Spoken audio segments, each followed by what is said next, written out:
Hello friends, GK गुरु जी अड्डा पे आप सभी का हार्दिक स्वागत है। साथियों, आज हम लोग NEP 2020 से जुड़े टॉप 50 प्रश्न EMRS के लिए करेंगे। इसमें आंसर भी आपको दिया है और ये हूबहू PDF आपको हमारे टेलीग्राम चैनल पे मिल जाएगी। उसका लिंक डिस्क्रिप्शन में और कमेंट बॉक्स में मिल जाएगा, जाके ले लीजिएगा इसको। ठीक है। पहला क्वेश्चन है, राष्ट्रीय शिक्षा नीति 2020 कब लागू की गई थी? तो ये 2020 में ही लागू कर दी गई थी, याद रखिएगा। ठीक है। चलिए, अगला प्रश्न है, NEP 2020 ने किस शिक्षा नीति का स्थान लिया है? ये 1986 शिक्षा नीति का स्थान लिया है। अगला प्रश्न है, राष्ट्रीय शिक्षा नीति 2020 का उद्देश्य क्या है? तो इसका उद्देश्य है समग्र विकास और सर्वसुलभ शिक्षा। ठीक है दोस्तों। चलिए, अगले प्रश्न की तरफ बढ़ते। नई शिक्षा नीति के अनुसार विद्यालय शिक्षा का ढांचा क्या है? 5+3+3+4 का है। अगला प्रश्न है साथियों, 5+3+3+4 संरचना में कुल कितने वर्ष की शिक्षा सम्मिलित है? कुल 15 वर्ष की शिक्षा सम्मिलित है। अगला प्रश्न है दोस्तों, प्रारंभिक बाल्यावस्था देखभाल एवं शिक्षा ECCE किस आयु समूह के लिए है? तो 3 से 6 वर्ष के लिए है। इसका आप लोग फुल फॉर्म जरा लिख के कमेंट करिएगा मैसेज में। ठीक है। चलिए, बात करते हैं दोस्तों, NEP 2020 के अनुसार माध्यमिक स्तर पर विद्यार्थियों को कितने विषय चुनने की स्वतंत्रता होगी? तो इसमें लचीलापन दिया गया है, ये याद रखिएगा। ठीक है। चलिए, अगला प्रश्न है, NEP 2020 के अनुसार शिक्षा का माध्यम क्या होना चाहिए? मातृभाषा या स्थानीय भाषा होनी चाहिए। किस कक्षा तक मातृभाषा में पढ़ाई पर जोर दिया गया है? कक्षा 5 तक दिया गया है साथियों। ठीक है। चलिए, NEP 2020 के अनुसार बोर्ड परीक्षाओं का उद्देश्य क्या होगा? रट्टा लगाना तो गलत है। केवल अंक प्राप्त करना भी गलत हो जाएगा। आपको योग्यता और समझ का आकलन करना होगा। ठीक है, ये वाला। आगे बढ़ते हैं, छात्रों को तनाव नहीं देना है। अगला प्रश्न कह रहा है, NEP 2020 में कौन सा नया प्राधिकरण उच्च शिक्षा के लिए बनाया गया है? तो HECI बनाया गया है, higher education commission of India. इसको रट लीजिएगा, इस पर स्टार लगा लेना, बहुत इंपॉर्टेंट है।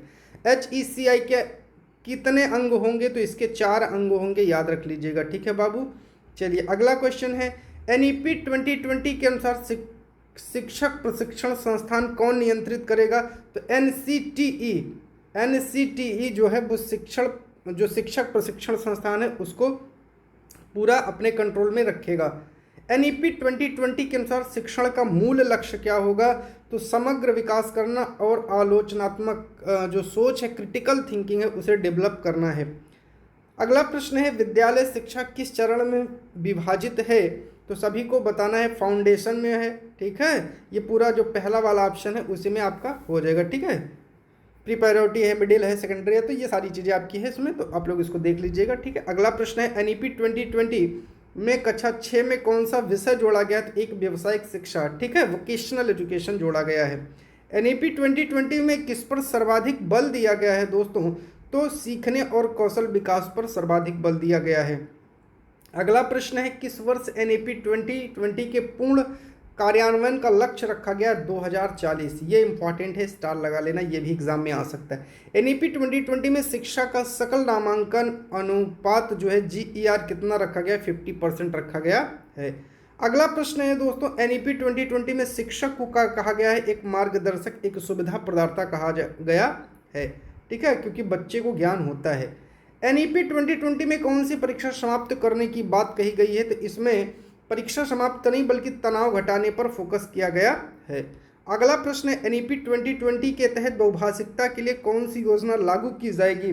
तो त्रिभाषा सूत्र या 3 भाषा सूत्र, इसको त्रिभाषा भी कहा जाता है, ये भी याद रखिएगा। ठीक है दोस्तों। चलिए, NEP 2020 में रिपोर्ट कार्ड का नया रूप क्या होगा? तो ये जो है 360 डिग्री समग्र रिपोर्ट दी जाएगी, इसको रट लीजिएगा, ये भी स्टार लगा लेना, बहुत इंपॉर्टेंट है दोस्तों। NEP 2020 में शिक्षा का सार्वभौमिकरण किस कक्षा तक है? तो ये माध्यमिक स्तर तक है, याद रखिएगा। ठीक है साथियों। चलिए, क्वेश्चन नंबर 25 पर चलते हैं। NEP 2020 के अनुसार राष्ट्रीय शैक्षिक प्रौद्योगिकी मंच कौन स्थापित करेगा? तो NETF करेगा दोस्तों, याद रखिएगा। ठीक है। चलिए, अगला क्वेश्चन क्या है, कह रहा है NEP 2020 के अनुसार उच्च शिक्षा संस्थान किसके अंतर्गत काम करेंगे? HECI के अंतर्गत काम करेंगे।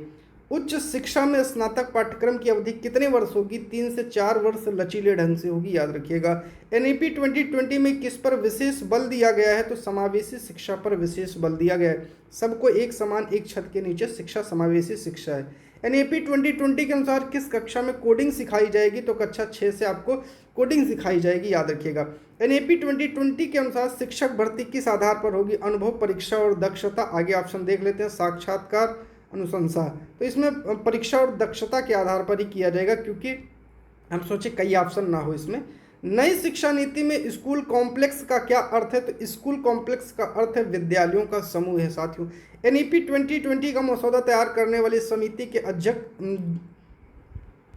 क्वेश्चन नंबर अगले पर चलते हैं। एनईपी 2020 का मसौदा तैयार करने वाली समिति के अध्यक्ष कौन थे? के कस्तूरी रंजन। इनका पूरा नाम है के कस्तूरी रंजन, डॉक्टर के कस्तूरी रंजन। अगला है एनईपी 2020 के अनुसार शिक्षा पर जीडीपी का कितना प्रतिशत? 6% व्यय किया जाएगा, याद रखिएगा। एनईपी 2020 के अनुसार किस विषय को सभी स्तरों पर बढ़ावा मिलेगा? तो वो संस्कृत है साथियों, ठीक है। अगला प्रश्न है एनईपी 2020 के अनुसार बच्चों में कौन से कौशल विकसित करने पर बल है? स्मृति नहीं, आलोचनात्मक और समस्या समाधान। ये क्वेश्चन इंपॉर्टेंट है। एनईपी 2020 में एक राष्ट्र एक नीति का क्या तात्पर्य है? तो ये जो है आपका समान नीति ढांचा है, याद रखिएगा, ठीक है। एनईपी 2020 में साक्षरता और संख्यात्मकता का लक्ष्य किस वर्ष तक प्राप्त करना है? तो 2025 तक। अगला प्रश्न है एनईपी 2020 में कौन सा मूल्यांकन प्रणाली अपनाई जाएगी? तो इसमें जो है आपका सीसीई, ठीक है, कंटिन्यूअस एंड कॉम्प्रिहेंसिव एवोल्यूशन, इसको अपनाया जाएगा।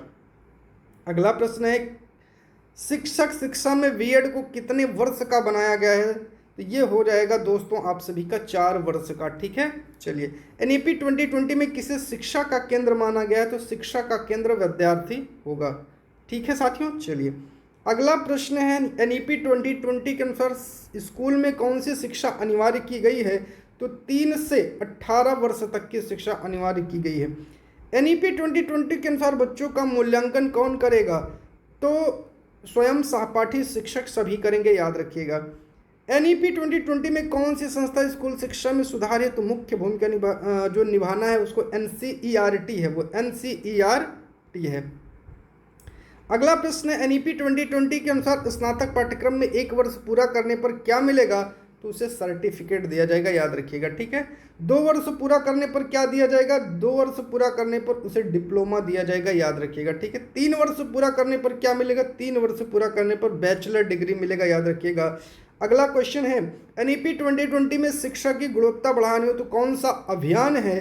तो ये निपुण भारत अभियान चलाया गया है, याद रखिएगा। एनईपी 2020 में किस शिक्षा को बढ़ावा दिया गया है? तो इसमें ऑनलाइन और डिजिटल शिक्षा को बढ़ावा दिया गया है। एनईपी 2020 के अनुसार इंडिया नॉलेज सिस्टम का उद्देश्य क्या है?